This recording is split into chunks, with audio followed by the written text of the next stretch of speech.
Well, delighted to have in this conversation Dr.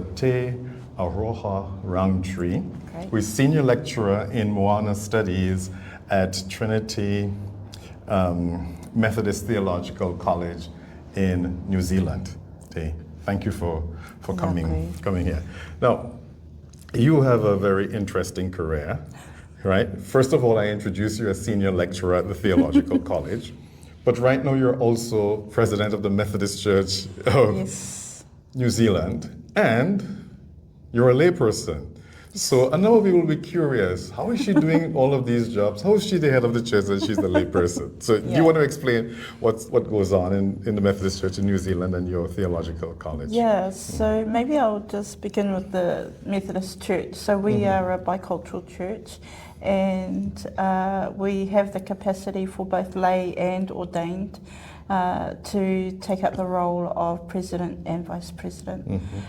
So that's how I came to be in this position, with the support of various synods and the Māori division of the Methodist Church.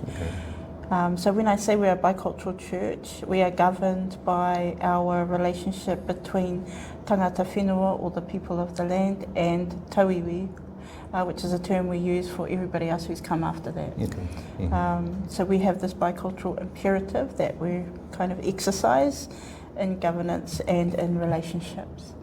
I have been at the Theological College maybe like 15 years, I think, if I can remember rightly.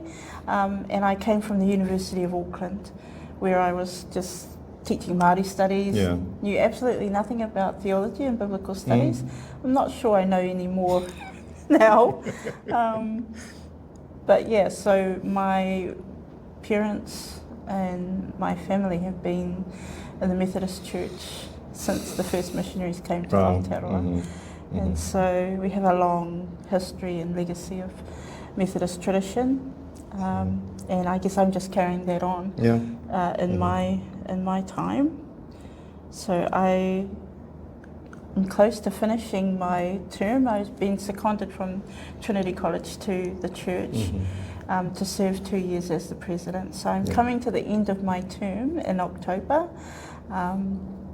I don't want to sound too excited, but it will be nice to kind of get back to teaching, which I absolutely love and have missed over this period of time.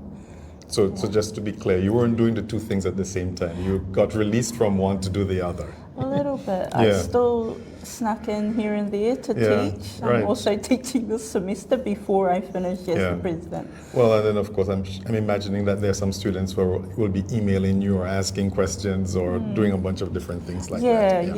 It's kind of hard to get away from. And we're a small church and a small theological college. So what you describe about the church, being bicultural and so on. Now, my impression is that is true for several other institutions in New Zealand. Not necessarily all, but others are kind of striving towards that bicultural nature. Yeah, I think we've been on this bicultural journey as a church for more than 40 years. So way back in the 1980s, early 1980s, the church started to reconcile with evangelism and racism and what that meant for the church in Aotearoa. And so I think other churches have been on a similar journey, including the Anglican Church. I mean, they have a tikanga e toru, so they have kind of a 3 partnership. I think in a lot of ways we're all attempting to do something similar. And part of the mission statement of the Methodist Church is really about recognising the 2 kind of founding constitutional documents in the life of governance in Aotearoa. So He Whakaputanga, which is the Declaration of Independence, and Te Tiriti o Waitangi. So those have been embedded now in the Methodist Church mission statement. And so that holds us accountable to those original agreements between not just the Crown but missionaries who were influential in not just the development of the treaty or the documents, but also in the relationships that they had already built with Māori and that level of trust that brought the people together. So our church is attempting to continuously live that partnership out. Sometimes we're good at it, sometimes we need to work on it. Yeah. No, I would imagine that all of that then shapes education in a very unique way, Yes. theological education and all of this stuff. No. So your position is Moana studies, and that's kind of what you've been pursuing. Yeah. So again, so help us understand Moana, because most people only know it from the movie. Yeah. Right. But it's more than just simply Yeah. what we see in the movie. Yeah, so originally I was brought in to teach Māori studies because that's my background, that's my field, and that's what I was teaching at university. And really, I was asked to come in.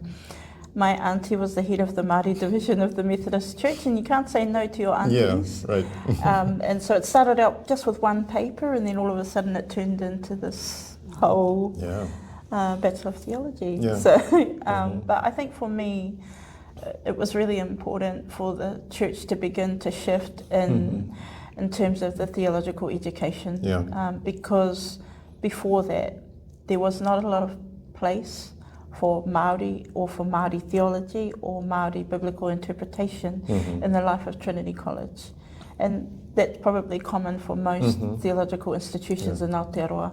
And so we've moved into this phase over the last 10, 15 years, where we're establishing and embedding not just Māori's kind of ways of understanding, but particularly Moana. So we use this term Moana, and Nasili and Sione were really kind of adamant that we wanted to look at our own terms, and terms that sat right with us rather than Oceania, rather than, kind of Polynesia, and even the Pacific, because they weren't necessarily as encompassing as we would have hoped. And so we use the term Moana to acknowledge Te Moana Nui a Kiwa and all peoples of the Pacific. Okay. And so we can tie in various groups throughout the Pacific. And it's meant that we have had to foster strong relationships with almost every part of the Pacific, which has been really helpful for me as a leader in the church, and it has opened up networks that have been really vital to developing theological education from a Moana perspective. Okay, so that's quite interesting development, and I see some of that reflected in a few of the books that you have published along those lines. So before that, were there other people, maybe people were thinking about it and talking about it, but not necessarily writing about it? Is that a correct assumption? Yeah, I think for Māori, and I mean even in the life of the University of Auckland, there's not this significant pressure to publish. So there may not be a lot of writings. There are the occasional master's and PhD theses that we can draw from, but the majority of theological and biblical understandings actually comes from lived experiences. And that's been my background too. Both my parents were Methodist ministers, so a lot of what we learnt in terms of theology, and we never called it theology. I didn't know what theology was before I started teaching. But actually what it is, rather than what it's called, is the most important thing. So when we talk about theology in a Māori context, we're very clear about our lived experiences as peoples, and how we are able to draw from our own knowledge systems, our own practices, to understand and to interpret not just biblical text, but theology. Right. So in your work, you publish widely, broadly, theology and biblical studies, and there are some unique features, I would imagine, about how you engage the Bible. I think one of the things I saw you talking about is that with this broader position that you have had in the church, and I guess engaging more with a lot of local congregations, and you're discovering a lot more about how we use the Bible. So can you talk about, like what you knew before and what was emerging for you in the last 2 years or so? Yeah, I think growing up, because a lot of our church engagement in particular was amongst our own people. My parents used to preach in all of our aunties' houses. I mean, we never had church buildings A church building, per se. yeah. And so we would go to all of the different nannies' houses, and we would have worship and karakia, etc., in their homes. And it wasn't until probably the early 1980s where we started to actually build what we call centres. So not really a church in the kind of traditional sense, but a space that's used for those practices. And so we grew up in a very different kind of situation, I guess. But we also went to what we call Pākehā church, so the traditional normal church. And so we were exposed to Pākehā understandings of church as well, and the place of children in those contexts, as opposed to what it's like on our marae, our kind of tribal villages. It's very different to the Pākehā context. But it gave us a better understanding, or a broader understanding at least, of what church is in these different contexts. I think that's been really helpful for me in particular, but those things really have been amplified in the last 2 years as I've started to engage with different congregations. And there's this eclectic, quite diverse understanding of particularly Methodist theology that I'm kind of encountering, which has been really interesting. You know, you kind of get the sense that everyone's on the same page, but actually some people, maybe even reading a different book altogether. Right. But those things have been really interesting to me because it tells me of the breadth of the church and our kind of grassroots understandings. And so you have this highly conservative kind of focus, but then you have this very sort of liberal approach, particularly around common issues of the day. So a little bit sort of two different spectrums that we're talking about. So what place would you say the Bible occupies within I just say Moana communities, but you could talk specifically about yours. I think if you look at the majority of people in probably every church in Aotearoa, the majority numbers come from the Pacific. So particularly in the Methodist context and the Anglican context, maybe it's changing and shifting in the Catholic context within Aotearoa, but the majority of our congregations come from the Pacific. And so they bring with them the traditions of the Pacific, and kind of learning to understand those, the roots of those understandings has been really important, and also to challenge them. I think that's the permission we give ourselves in Aotearoa as Māori, to be able to critique what doesn't necessarily fit with our, I get a theology of the day or biblical interpretation of the day. I'm currently doing some work with some colleagues on Te Paipira Tapu, or the Bible, and looking at translations of the Bible done by Pākehā who had very racist views of Māori, and that has implications for how we read the Bible even today. And so we're looking at these varied translations of the Bible. Maybe 2 years ago now, the Bible Society of New Zealand published what they were calling a contemporary version of Genesis 1 in particular, and using Māori cosmology in that translation, and there were some really mixed views about whether or not that was kosher. And so I think the Bible for Māori in particular is a tool for understanding how we live with one another, with the whenua and with Te Atua. And so we use it in probably not the same way as Pākehā, I think.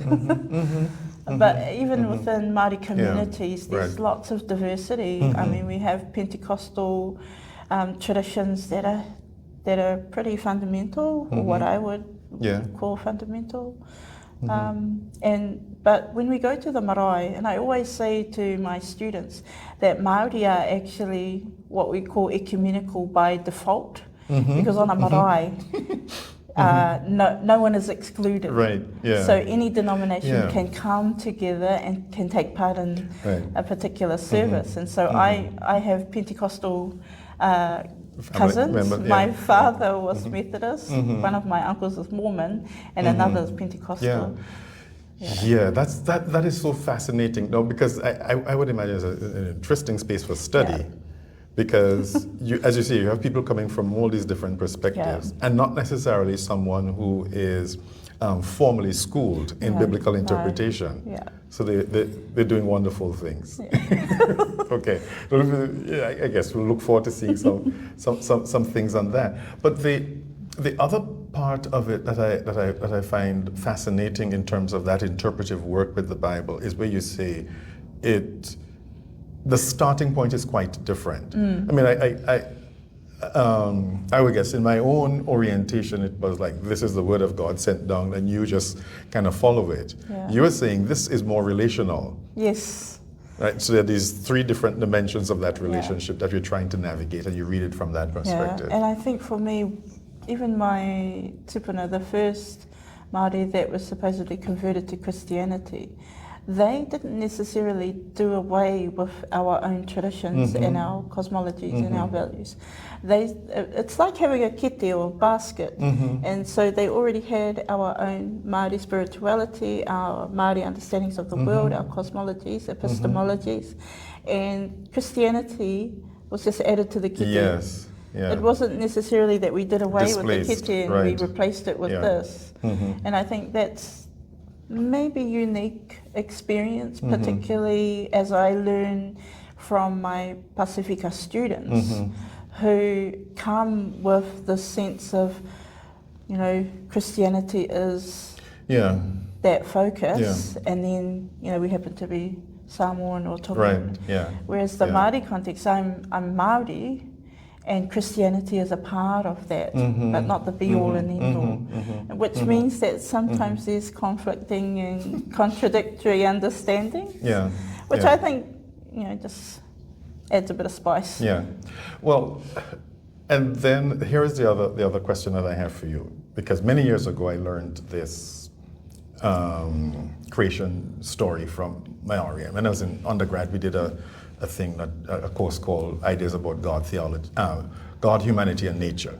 And so we did, you know, there was a unit where we studied creation myths from many different cultures. And I think the Maori one was the turtle that goes down and dives and picks up something or something. Something that had a turtle in it, okay, right? you don't have a turtle tradition. You don't have one. No. So maybe somewhere else in this part of the world it came from. Maybe Samoa. Yeah. But anyway, you have a lot of stories, right, that predate the Bible or don't even have it. So how do you work with the collection of stories from Maori culture with narratives in the Bible? Yeah, I think what I'm doing at the moment is looking at what we call pūrākau, which are the kind of oral narratives and traditions from my people. I'm actually working on a couple of projects at the moment where we are doing this intertextual reading of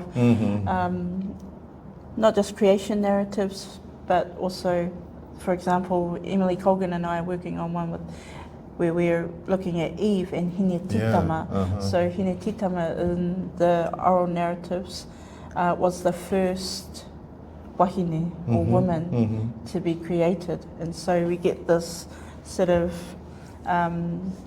collaboration with these two understandings of wisdoms and readings, but setting them side by side and identifying not just the sort of familiarities or commonalities, but also the complete kind of oppositions and differences.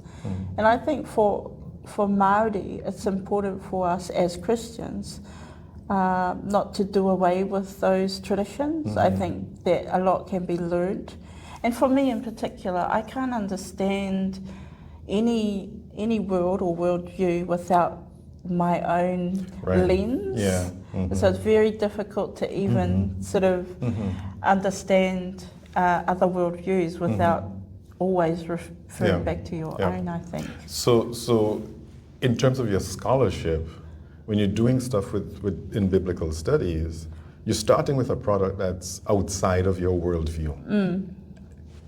And then you have to try to figure out where am I entering this from my worldview in order to make sense of it. I guess I'm actually doing a little bit back to front. Okay. So I'm talking about, like, for example, I had a paper here on whakapapa, which is genealogy. Okay. And how do we use that lens to read text and to read about and to privilege and preference marginalized characters in the Bible. And so for me, that has an affinity with my own people's experience of marginalization and resilience. And so, you know, you're continuously trying to find those connections between the biblical text, but also your own people's lived experiences. I mean, to make it real. And that was something that I learned from like Nasili, Whakauta and Sione Pavia. In order for theology and biblical studies to actually matter and to be important, it has to be understood by the people that are reading. And so for my people to read the text, we have to put on our Māori lens. And sometimes that means that, you know, there's a little bit of tension. Not necessarily for me, but maybe other people hearing it. Right, and the tension can be creative and productive. So that's fine. I mean, we could keep on talking. What is teaching? You don't teach biblical studies per se. You don't have a course, but you teach people how to engage with the Bible from using all of these cultural products. Talk about what that's like in the Theological College, but you're probably also doing that outside in church communities and others as well. So just talk about those two contexts. So I teach in the Theological College, and so we have a curriculum that we teach, but we also developed our own curriculum within the Māori division of the Methodist Church. Okay. So I'm also teaching in that kind of stream as well, but I'm not doing it alone. We do it in a collective way. So there are particularly ordained presbyters, and most of them are my whānau. They are women.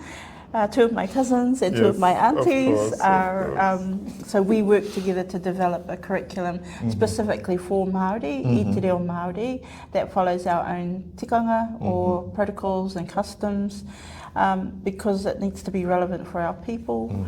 So we have our own ministry program altogether, so we're kind of doubling up. So we're teaching I'm teaching in Theological College, but also within the life of the Māori church. And sometimes they're quite different, particularly methodologies. So I find teaching my own people in our own context, we have what we call wānanga, so we come together, we live together for 2 or 3 days. And so we do the teaching, but it's more like a collaborative work rather than me standing at the front of a classroom teaching or lecturing. There is more kind of engagement, because a lot of the people that we have that are training, and they're not just people training for ministry, they're people interested in Māori theology and biblical interpretation. And so we get a little eclectic group, and they're from different ages, different generations. It's a little bit like what we see on the marae anyway. And so that's quite different to teaching in the classroom at Theological College. And so we have to apply different methodology, I think, in those spaces as well. Well, I want to ask you which one you prefer, but I know it will take something for you to make those switches. A little bit, because I'm not that good at like switching it up. And so I often am the same way I am in both spaces, which is, I think it's helpful for me anyway, because then I think what my people are getting from me and what students at the Theological are getting from college are getting from me is the same thing. And so there's this capacity for us to have closer, stronger relationships, I think. Good. Well, I'm talking to you at the 2026 International Meeting of the SBL in Adelaide, and you mentioned one paper that you heard while here? Were there any others that sparked your interest? And did you present a paper? So I presented 2 papers, and I just have the Talanoa panel this evening. Yes. But some really interesting Pacifica work coming through, I think, anyway, in terms of a paper that I heard today that looked more specifically at the Kukiairani or Cook Island context, which I've not heard before, and looking at expressions of biblical interpretation through art, which was really interesting to me, because a lot of the time we're focused in these academic spaces on words. written, yes, yeah. So it's great for, and all the time that I've been teaching, the majority of our students from Māori and Pacifica communities are visual or kinesthetic learners. Yes. And so I use a lot of artwork to kind of convey different messages from the text. So it was exciting and interesting to hear that today. Yeah. I mean, there's lots of work being done here in particular. A good friend, Naomi Wolf, she spoke fantastically about the context here, and I think she probably, like I was saying to her today, I think you're a little bit more gracious than I am. I might be a bit too rough around the edges sometimes. But I think a beautiful way of holding, this context to account, but also being gracious with the people. There's a difference between what has happened and actual people, particularly people in the pews or people in the institutions. So I haven't quite learnt that. Yeah. Well, thank you so much, Te, for this conversation. We've been talking with Te Aroha Rountree, who is the senior lecturer in Moana Studies at Trinity Methodist Theological College in New Zealand.